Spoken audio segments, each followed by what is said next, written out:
मोने सिलाई ने या चौधरी साहब ने खुद उनकी पूरी टीम ने बार बार वज़ीर-ए-आज़म को यकीन दिलाया कि हम मजबूती से आपके साथ खड़े हैं, हम कहीं नहीं जा रहे। हमने पाकिस्तान तहरीक इंसाफ के साथ आए थे और इंशाल्लाह साथ ही खड़े रहेंगे।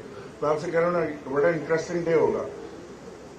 ये आसान काम नहीं है। मुझे याद है मोहतरमा बेनज़ीर भुट्टो के खिलाफ जब वोट ऑफ नो कॉन्फिडेंस आया था, उनका अपना सदर उनके खिलाफ काम कर रहे थे और उसमें बड़ी उम्मीदें थी ऑपोजिशन को कि जी वो निकाल लेंगे इससे, और वो उन्होंने मुंह की खानी पड़ी थी। पाकिस्तान में आज तक नो कॉन्फिडेंस का जो वोट है वो कामयाब नहीं हो सका है और ये इस वोट ने भी बुरी तरह नाकामी का मुंह शक्ल देखनी है।